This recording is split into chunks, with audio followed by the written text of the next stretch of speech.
ग़ज़वा खंदक जब ईमान का मुकाबला कल कुफ्र से हुआ। सन 5 हिजरी में अरब के तमाम बड़े कबाइल मुत्तहिद होकर मदीना पर चढ़ाई के लिए आए। तकरीबन 10,000 का ये लश्कर मदीना को जड़ से उखाड़ने का इरादा लिए हुआ था। अल्लाह के रसूल ने हज़रत सलमान फारिस के मशवरे पर मदीना के गिर्द एक गहरी खंदक खुदवाई। दुश्मन खंदक देखकर हैरान रह गए, क्योंकि यह अरबों के लिए जंग का एक नया तरीका था।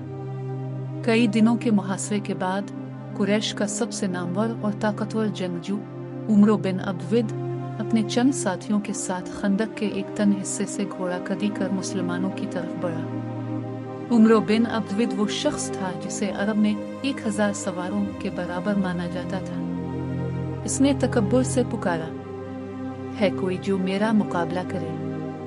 क्या तुम्हारी वो जन्नत सच्ची नहीं जिसमें तुम मर कर जाना चाहते हो? उमरों की आवाज सुनकर मुसलमानों के लश्कर पर सन्नाटा छा गया। तब शम खुदा हजरत अली इब्न अबी तालिब खड़े हुए और कहा, ऐ रसूल अल्लाह, मैं इसका मुकाबला करूंगा। नबी करीम ने पहले और दूसरी बार अल को बिठा दिया ताकि सब देख ले कि मुकाबला किससे है, लेकिन जब तीसरी बार भी कोई ना उठा और उमरों ने मजीद ललकारा तो रसूल अल्लाह ने अपनी तलवार जुल्फ़िकार हजरत अल को अता की और अपना इमामा उनके सर पर सजाया।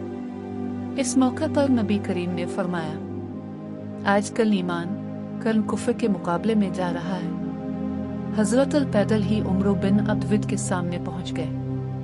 उमरों ने इब को कम उम्र देखकर कहा, ये भतीजे, मैं तुम्हें कत्ल करना नहीं चाहता, वापस चले जाओ। मौला अल ने जवाब दिया, लेकिन मैं तुम्हें कत्ल करना चाहता।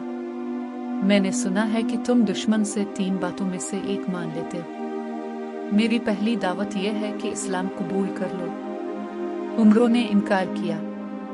हजरत अल ने फरमाया, फिर जंग छोड़कर वापस चले जाओ। ये बात उमरों के लिए तौहीन थी, तो वो गुस्से में घोड़े से उतरा और अपनी तलवार से हजरत अल पर जोरदार वार करने लगा।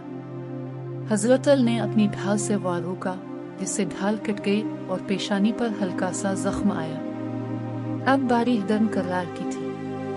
हजरत अल ने अल्लाह अकबर का नारा लगाया और जुल्फ़िकार से ऐसा वार किया कि उमरो बिन अब्द के 2 टुकड़े हो गए। जैसे ही वो जमीन पर गिरा, पूरे मैदान में अल्लाह अकबर की सदाएं गूंजने लगी। उमरो बिन अब्द के कत्ल होते ही कुफ्फार के हौसले थे।